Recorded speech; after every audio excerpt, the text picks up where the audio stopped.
Alara. Alex.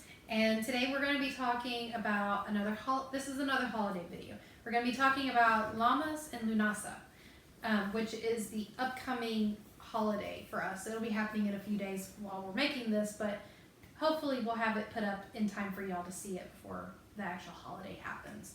So why don't we go ahead and get into it? What is Lammas? What is Lughnasadh? Is there a difference? What is that?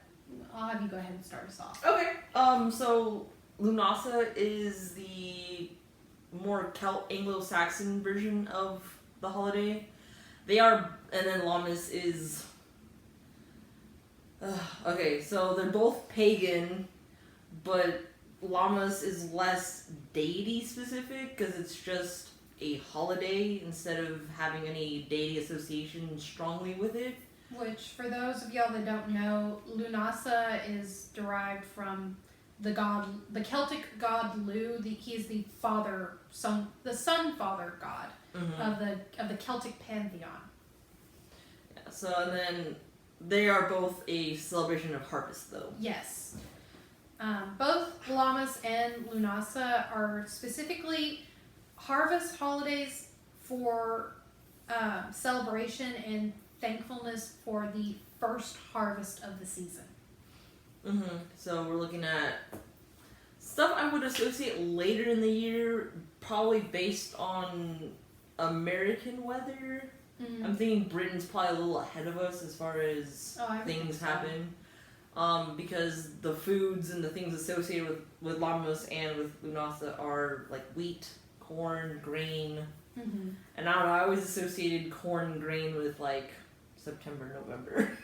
Yeah, me too. So, because another thing that they brought up was that you can get some fruits at like the end of the summer harvest, so I guess like peaches, things that should be kind of done growing, because we're looking at August where it's getting really, really, in the south especially, it gets muggy here. Yes, it does. So I'm sure a lot of fruits don't really like that, and they just kind of go, time to die. So, they kind of start hibernating this time of year for the next time if they make it through the winter.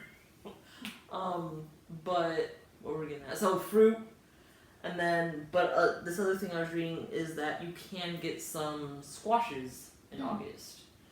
And my father grows not as much anymore because he literally couldn't get rid of them fast enough because his pumpkins were prolific.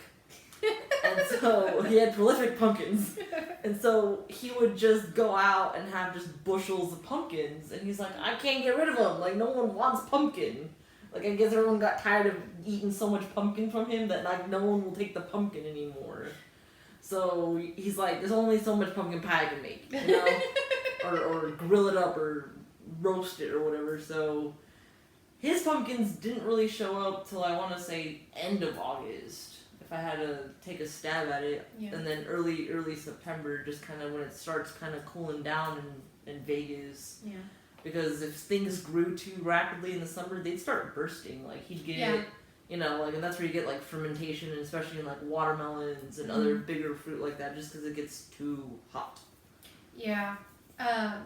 Which, going back a little, when we're specifically talking about these particular holidays regarding the first harvest. It does tie into some things that it ties into. I don't want to call it. It's not folklore, but it's like things that are still somewhat alive today, as far as rituals that farmers can do.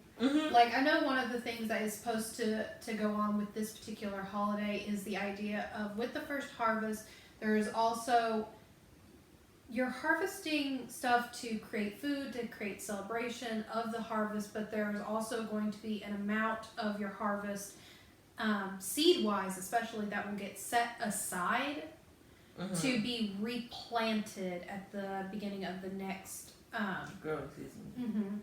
So that's another big aspect of this particular holiday in the season, is the fact that it's not only celebration of the first harvest, but also the thankfulness that you will have a good enough harvest to store in order to replant for the next season, to continue your cycle, to continue to be able to feed yourself and be prosperous. So a lot of things that go along with this particular holiday are these ideas of gratitude, thankfulness, abundance.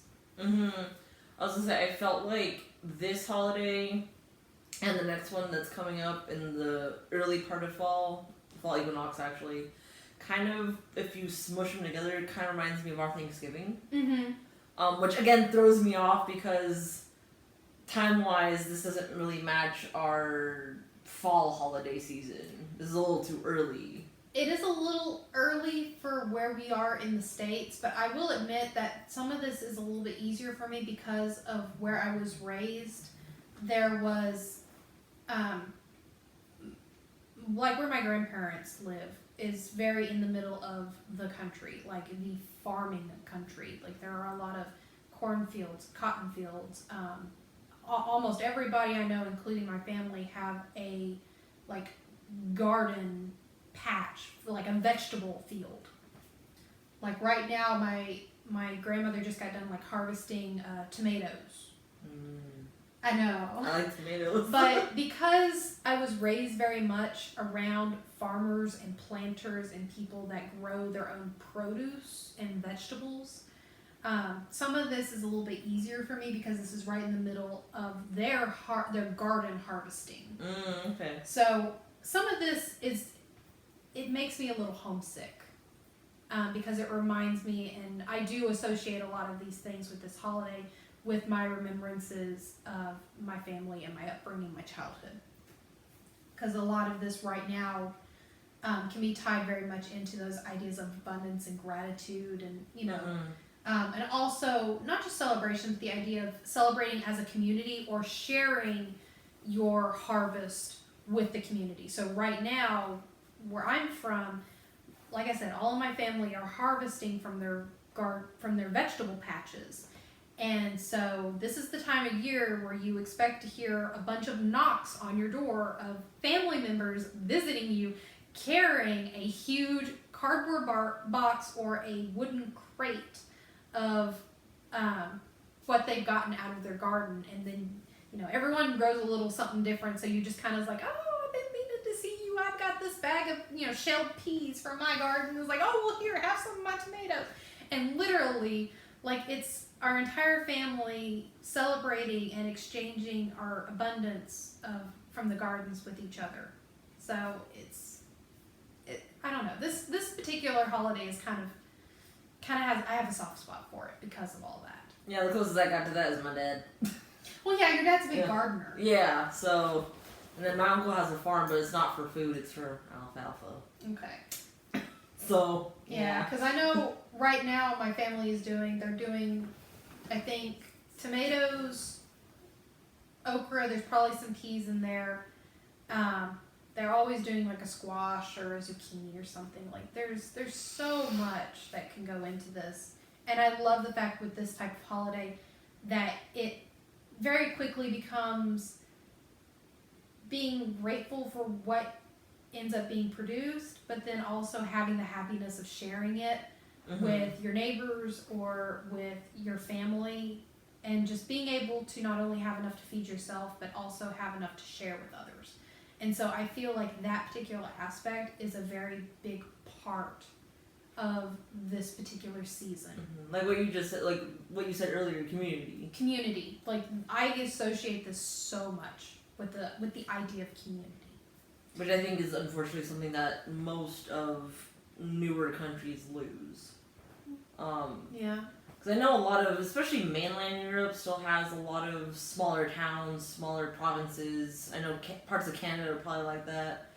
But just the little bit of Europe I've seen, especially things like London and stuff, like they're very big cities. Most of America is very like I couldn't even tell you last time I saw any of my neighbors. Except for the one neighbor I know. But my point is I'm not the only one. It's just not a thing anymore, especially in less country areas. Yeah. So I'm just like, it's kind of sad. Yeah. But going with that, from jumping back into some other folklore, I liked kind of like how you said, so, because farmers have like little traditions and little doodads that they do to, try to keep the rats away or try to do this or or that or whatnot, and they were talking about that where one of the ones I read, I think for the Lammas, because Lammas literally means loaf mass, and it was specifically for baking loaves of bread. You know, it had to do with wheat and harvest and all that. There was a lot more bread involved. Yeah. One of the things I read, and I don't remember what it was for, but they would take one of the first loaves baked, break it into 4 parts, and put it in the corners of the barn where the grain was stored. And I was like, I think that was like to keep out vermin or something. Yeah. Like that was just like something they used to do, and I was like, oh, that's cute. If we're looking at Lughnasadh, though, kind of the whole community and the first harvest, the tradition there is that I believe Lou goes spiritually puts the spirit into the wheat, and when it's reaped, he dies. Yeah, he sacrifices himself for the betterment of the community. Yes. Back to the word community, you know, and he becomes basically your bread, your livelihood through the dying months, the winters, the colds, and that's why again harvest was important. But the other thing that I kind of hope I really want to make corn husk dolls. Yeah. But I was reading that they would either, if it was a really good bountiful harvest, they would make one that represented more of like a maiden aspect. And if it was a really weak, kind of not great one, they would kind of do like a crone or elderly type figure just to kind of represent like, hey, what's going on, man? Right. So just little bits, odds and ends, and I'm just like, you know, that all kind of come together to make a holiday. I was like, oh, that's kind of neat. Yeah. This time of year, particularly with everyone in my family starting to pick what ripens in their garden right now, a lot of my family is going through the process of making jams, jellies, preserves. Like this is big canning season for us back home in the country. So that's actually probably, my grandmother just got done visiting, so she's probably actually going to head back home. Get right on it. And probably, yeah, like this is gonna be, like honestly, if I was still a little kid and I was back at home, she would sit me out on the porch with one of those blue washer tubs, and I would be shucking peas. How do you shuck a pea? You you basically tear the end off, and you basically do your finger and go. Brrr. Oh, okay. A lot of the peas I eat, you eat the whole thing. They're not snap peas, like actual so like husk peas. Oh, they're the ones where like the outside is basically just like pure ass. For us, it would be black-eyed peas. Oh, okay. That's Gotcha. like really popular with my family in their garden. So yeah, like this time of year is really like, it used to be all the ladies of the family would get together and we would all be sitting on the porch with doing something with a blue wash tub, and somebody would be breaking snap peas, somebody would be me. I would be shucking, like shucking peas and things like that. And like it's really big, like prep, canning, preserves, things like that.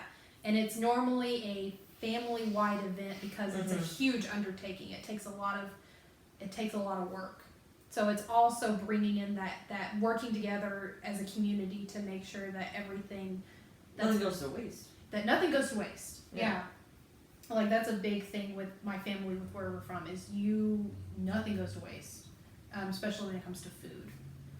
That's why my family, they are big hunters, but they do it in a very respectful way where it all gets eaten and nothing goes to waste. Or if we can't eat it or use it for something, then it gets given to someone who can use it for something. Like nothing gets wasted, not even like bones or things like that. So yeah, it's a way to do it. Yeah. So anyway, why don't we actually get into the actual correspondences here, since I'm sure you've listened to us ramble long enough for 15 minutes about all this. So when you're talking about the actual correspondences, some of the main symbols that you see with these two particular holidays are things like what you mentioned with the corn dolls or corn dollies. Big symbols are things like wheat, bread, cauldron, just herbs in general. Big one is corn. Right now, corn is a big thing. And that also feeds in a lot with some of the foods and food correspondences for these two holidays, because this type of holiday, there's a big emphasis on things like wine, beer, grapes, bread, a lot of grains are incorporated in this particular holiday. So a lot of what people will be eating are things like breads. Sad for us folks that can't eat gluten. Get you some cornbread or something. But yeah, there are some other foods that are really very particular to this particular holiday season. When you talk fruits, you're talking like crab apples, blackberries, blackcurrant, sorry, raspberries, things like that. Those are very big fruits for this particular holiday this time of year, because those are a lot of the ones that are being harvested at this point in time. Sorry, I don't know if I'm hogging everything. No, keep going. Okay. I was just kind of like all right, thinking of stuff. When we're talking about colors, a lot of times we have already talked about Litha and some of the common colors that are associated with Litha.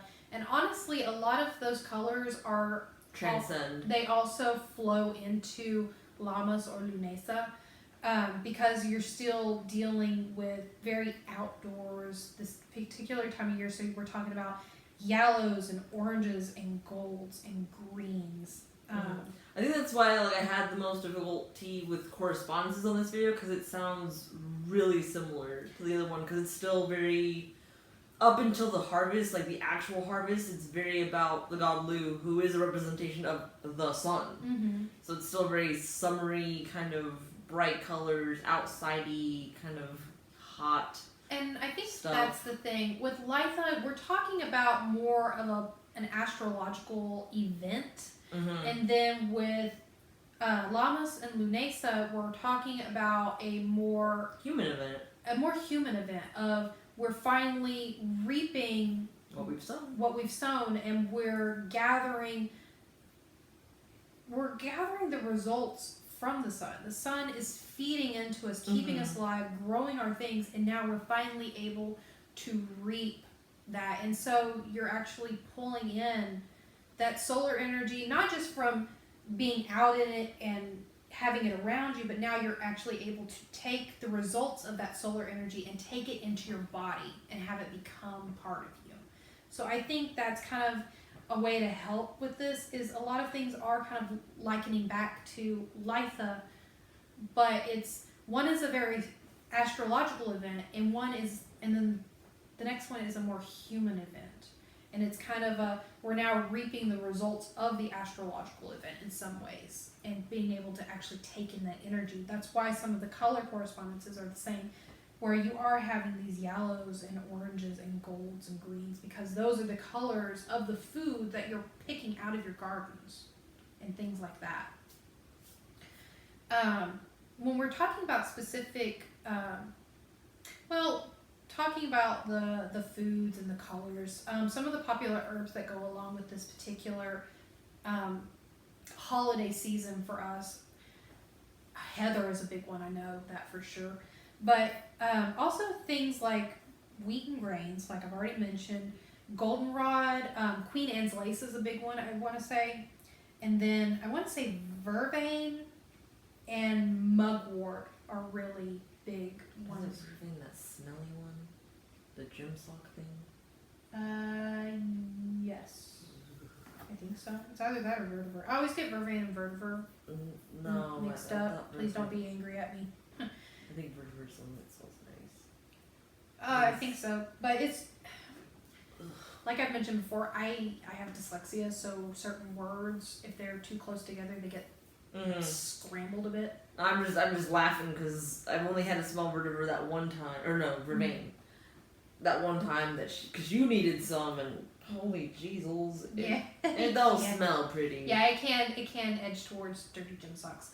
But going back to the herbs, just a few last ones. Some last ones that I can think of are blackthorn and elder. Those are two very, very big ones, I want to say, for this particular time of year.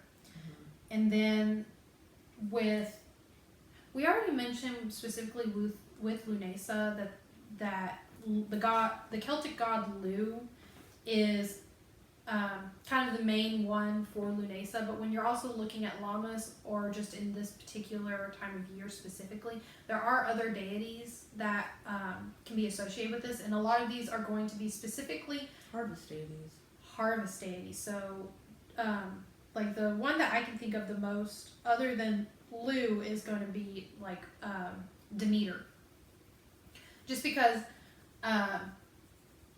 Demeter is just one that I'm the most familiar with. Yeah, Greek stuff is honestly going to come to mind a lot just because it's still strangely pretty emphasized when you go through school here. So yeah, it really is, which is kind of surprising.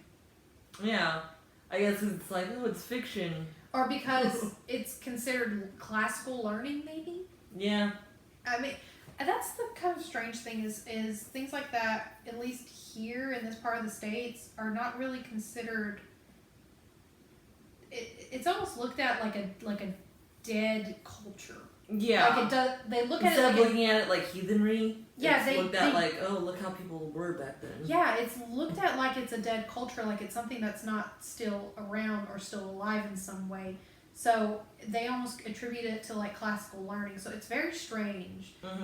Yeah, when you really think about it, because I have small children in my life, and one of them we were talking about stuff because they're being raised traditionally religious, and they were kind of like Christian religious. Yeah.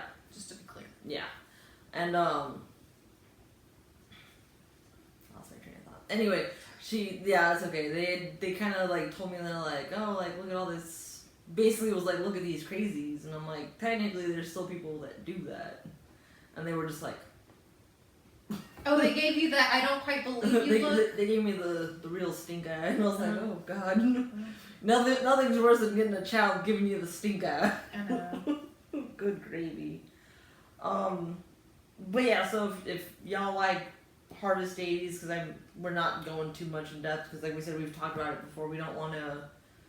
We're gonna mention a couple here and there, but we're not really gonna jump into anything because we're not part of a lot of pantheon stuff. No. We kind of just do our own do. And just because my matron goddess is not, even though she is part of the Celtic pantheon, doesn't mean that I'm very deeply.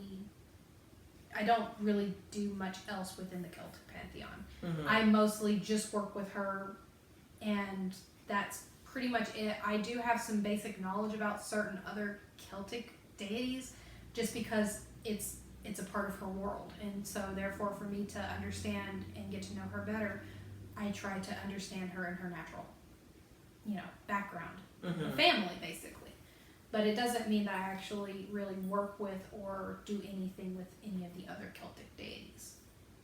I just have some knowledge here and there from trying to learn about her. Yeah, I was gonna say, I don't think I know anyone that they follow pantheons, but I don't think I really know anyone that has a wide selection of deity. Like most of the people I know have like their deity, and then they might dabble, but they're not like. Yeah. Like I have a lot of people that are into the Norse mythology, or pantheon, just because my group happens to be a heathen group. Oh. With I forget what the other word is. Not Nordic. Asatru, I think, ASATRU, which is basically old style Nordic teachings and stuff. And that's kind of where we get like runes and all this other stuff. But anyway, so like one of the people I know from that group rather well, her deity is Loki. She respects and has a thing with Odin, but that's not her. Yeah, that's not her main deity. So they still kind of dabble, and they like understand like, oh, like there's parentage and all this other stuff, but they're not really just like, oh, pantheon, And then I don't do full pantheon. That would be too much, honestly, with Greek, Roman stuff. That's a lot of things. Yeah. And then you don't either, so I don't know if it's overly that common, honestly. I think some of that is also because, in a way, for me, the Morrigan is older than just. She feels older than just the Celtic pantheon. She feels like a more primal goddess. She's more of a primal energy. So therefore, in my own mind, yes, she is Celtic of that pantheon, but she it almost feels like in some ways the Celts adopted her, like she's something much older, much more powerful than just that. So, I think that feeds into some of it as well. I can feel it. So I think the last thing is to just talk about some stone or crystal correspondences, and then I think that would probably be good for us to wrap up. Yeah, that's about it. So a lot of things that are in that same kind of family of colors, like summer. So we're looking at citrines, lighter versions, I think. So we're not getting so much into what's the orange though? Not citrine, but carnelian. Yeah, carnelian. But then is it that's the orange one, right? Yeah. So like for summer we have more carnelians. We had like deeper oranges, deeper yellows, like pyrite, and we had certain jaspers that were more like reds and oranges and stuff. This one we're getting lighter colors, so like citrine is a lighter yellow typically. And then green aventurine is another one. It's a little bit more of a gentler energy, I would say. So lighter golden stuff. I want to say petersite is also another one for this particular time of year. Just going off the top of my head. So like peridot green versus emerald green, because we talked about emerald being a litha kind of correspondence, so peridot being again more like that clear color, that like lighter kind of greens. That and peridot I think also ties into that idea of abundance and gratitude and things like that.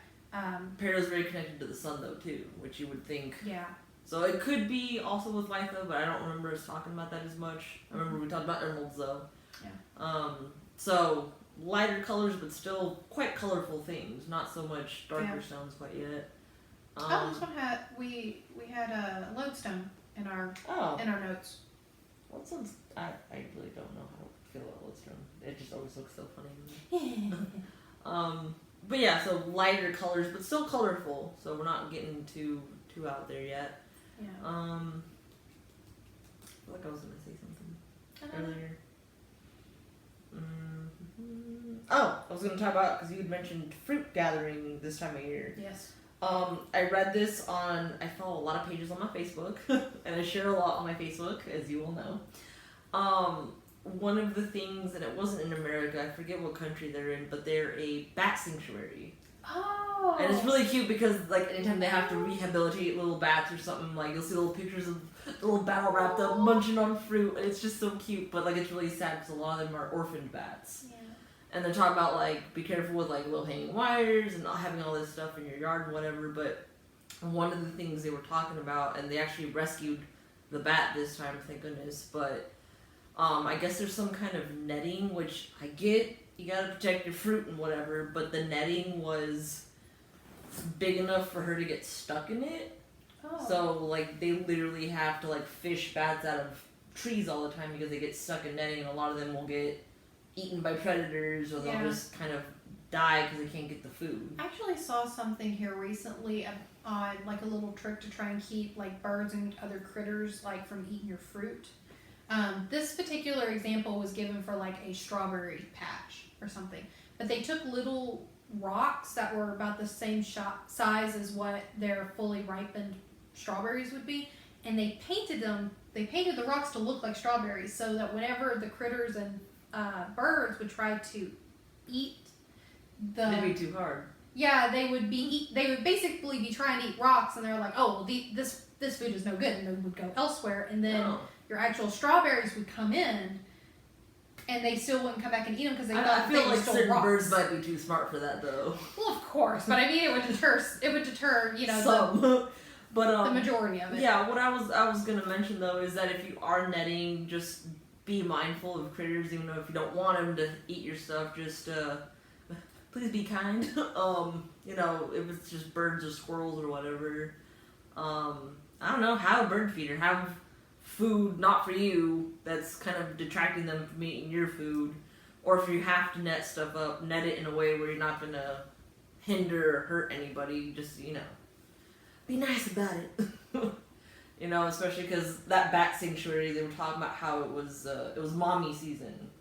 So a lot of these pregnant bats were trying to get fruit because they were going through a lot making babies, and you know, a lot of them were. I thought bats were scared of owls, so maybe just having like an owl statue Yeah, well, little fake up stuff. up in like at the top of the tree or something where they can echolocate it. Yeah. So, like I said, I don't really think we have a bat problem here necessarily. Not unless you go closer to like Austin. Yeah. Actually, I saw a bat the other night. Oh, neat. Yeah, I know we have them. It's just I don't think it's like other parts where it's just No, I don't think so. a lot. But they're apparently huge in Austin. Yeah, they Like are. I've seen colony. that one. Yeah, it's a really famous colony. They've been having issues though. Oh, Yeah, with there's some kind of illness or something spreading kind of like on the koalas. Anyway, but yeah. So if it's not bats, if it's birds or squirrels or whatever, just kind of protect your stuff, but also don't be unnecessarily harming your environment because they have their purpose.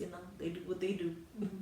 But yeah, I think that about wraps up the summer holiday, and we'll have another holiday video coming up for the more traditional fall harvest, because that's the equinox coming up next, and then so on and so forth. Alright. We'll see you next time, okay? Yep. Alright. Toodaloo. Bye.